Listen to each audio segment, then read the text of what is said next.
For months, their faces were everywhere, on street posters, billboards, and in the hearts of a grieving nation. These were the Israelis taken 2 years ago from quiet border villages, from a music festival in the desert, and from military bases near Gaza. They had been hidden away in Hamas's network of tunnels, their fates uncertain, and their names whispered in prayers. On Monday, they finally stepped back into the sunlight, thinner, frailer, but alive. Their return marked the culmination of a new ceasefire deal between Israel and Hamas, one that ended years of relentless conflict and emotional agony. The 20 surviving hostages walked into freedom as a nation wept and celebrated simultaneously.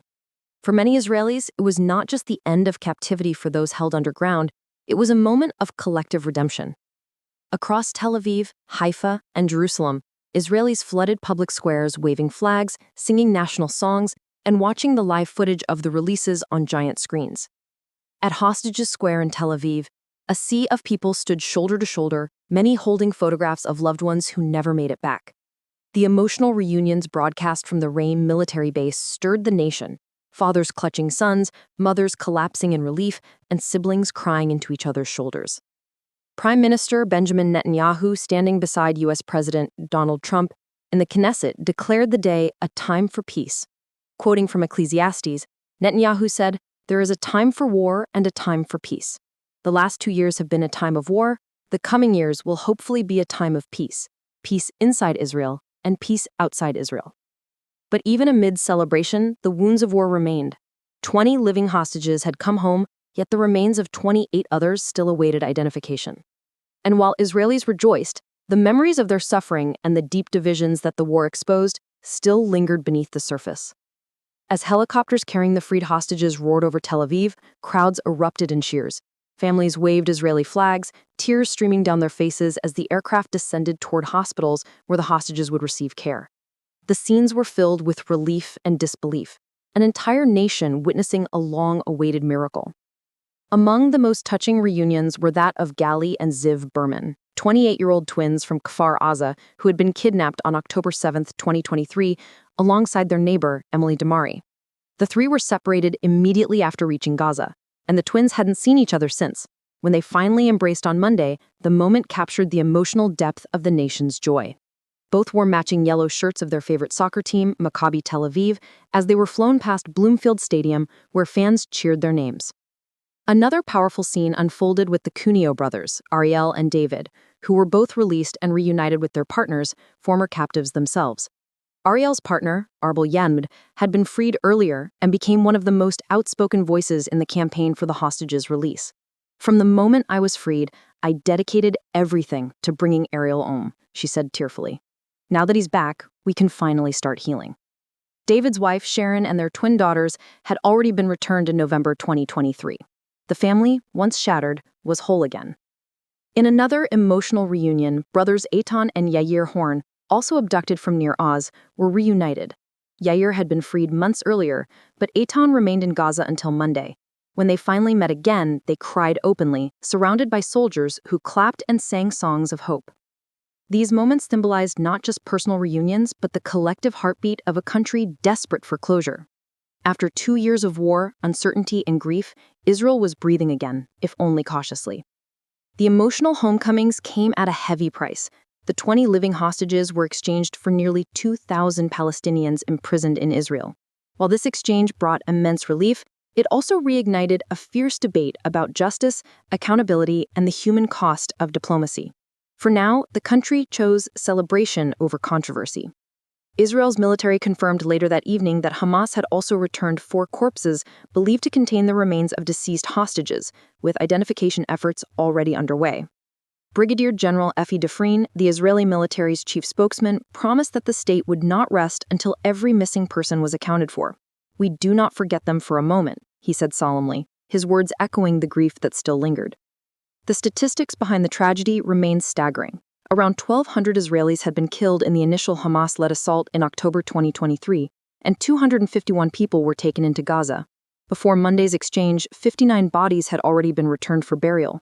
Meanwhile, Gaza's health officials reported more than 67,000 Palestinians dead from Israel's prolonged counteroffensive, a toll that included thousands of children.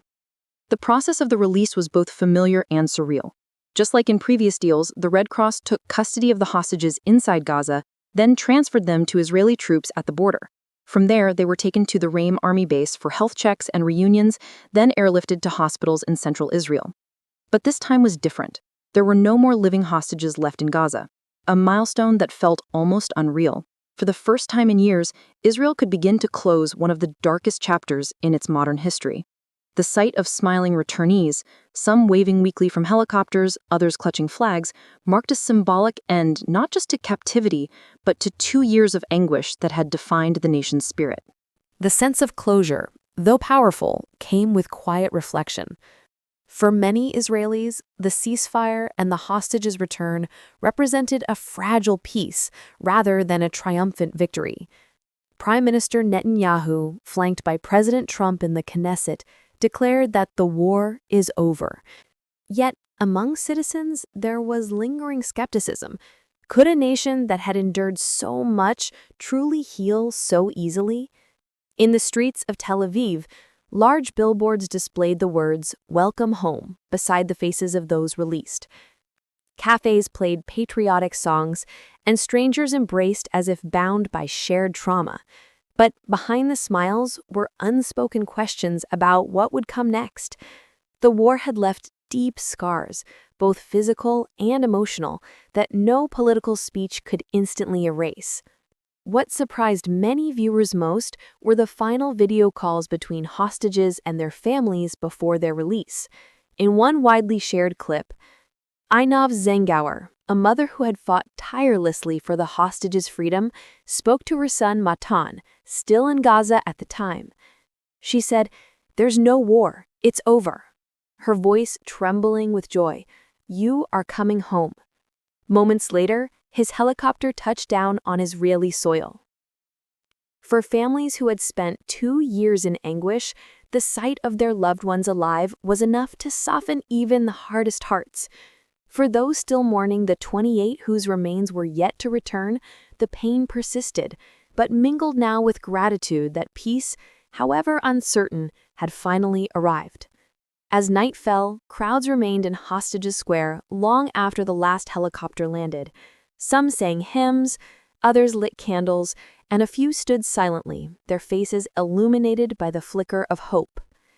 Israel, a nation often defined by its conflicts, found itself at an unexpected crossroads, a moment to choose peace over vengeance, unity over division. Whether that peace would endure, only time would tell. But for one historic night, under the warm glow of Tel Aviv's lights, Israel finally exhaled. And so, after 2 relentless years of war, loss, and heartbreak, Israel witnessed a rare and unforgettable day, a day when the sound of gunfire was replaced with cheers, and the cries of anguish gave way to songs of homecoming. Families who once stood outside government buildings holding signs that read, "Bring them back," could finally breathe again. The hostages had returned, and for the first time in years, there was hope that the nation's deepest wounds could begin to heal.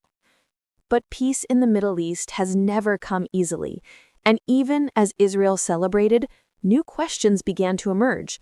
Could the ceasefire hold? Would the release of thousands of Palestinian prisoners spark renewed tensions? And would the memories of trauma, etched deeply in the hearts of survivors, ever truly fade? These questions now hang over the nation like morning fog after a storm, uncertain but impossible to ignore. Still, Monday's events marked more than just the end of captivity.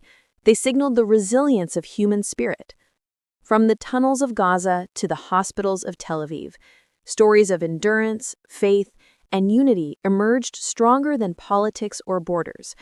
People who had been enemies now faced the same universal truth. War destroys, but peace, even fragile peace, rebuilds. As Israelis walked home from Hostages Square, holding candles that flickered against the night sky, the world watched. For a brief, shining moment, there was a sense that humanity had won. Whether this fragile calm leads to lasting reconciliation or merely pauses the cycle of conflict remains to be seen.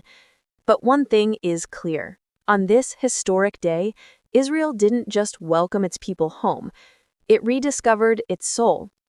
If you found this story powerful, be sure to check out our other reports covering global breakthroughs, peace efforts, and human resilience around the world. And don't forget to subscribe so you never miss another story that shapes history.